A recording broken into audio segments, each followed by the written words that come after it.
So there's a lot of propaganda about the Spanish Inquisition. A lot of it actually comes from a lot of Protestants later on.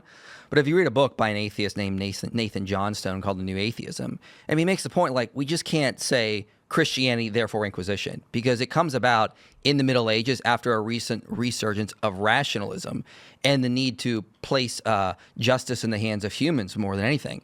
And then, of course, the propaganda aspect comes in.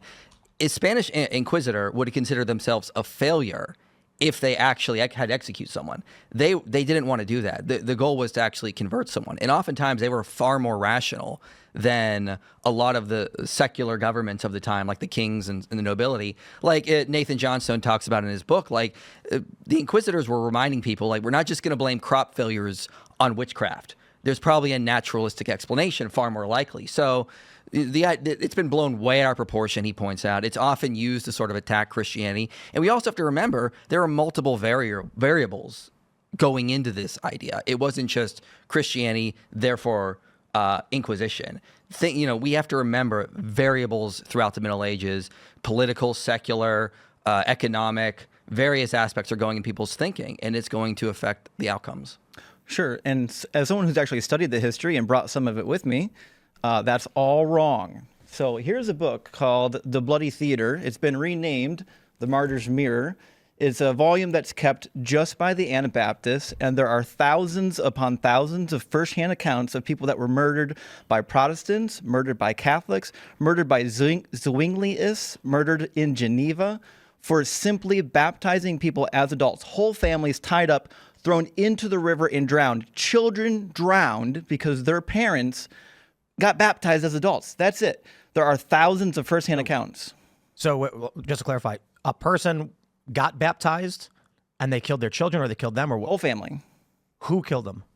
Typically the church leaders. So what you found was there was a plague, they called it in Europe, of Anabaptism. It also went by the Walden's plague, and the idea that you needed to stamp out heresy started with Constantine. In this book, I have decrees, edicts given all the way from the time of Constantine until the 15th century saying we need to stamp out these heretics. And then they did it. They went out and they did it. And there's good support in the Bible for it. God himself stamps out innocent alongside the guilty all the time. He says so. He brags about it. Exodus 34:7 says he visits the iniquity of the parents upon the children and the children's children into the third and the fourth generation. In 2 Samuel chapter 24, God kills 70,000 Israelites for the sin of David. In 2 Samuel chapter 12, God has 10 of David's wives raped for David's sin. Right, I have a question. Do you think American constitutional republicanism is a good thing?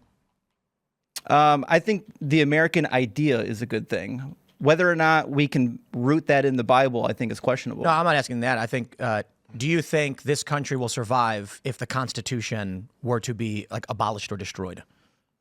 I guess it means, like, what do you mean by survive? Will there be a cohesive structure? Will there be stable family growth, safety, security, prosperity, in the sense that we typically know it in the United States, if our form of government, which is constitutional republicanism, were to shatter overnight? Like, let's say we root out the rules and regulations, the teachings of the founding fathers, and just said, gone. Mm-hmm. Like, what would this country become? Well, it's hard to know because, you've created a vacuum, right? So, for example, when we found vacuums in the Near East, what filled it? The caliphate. Violent extremist groups. If we found a political vacuum here in the States, it's hard to know what would actually fill it. But I think Americans, by and large, appreciate democracy. I would only assume that if our current form of government collapsed, it would reform as another democracy.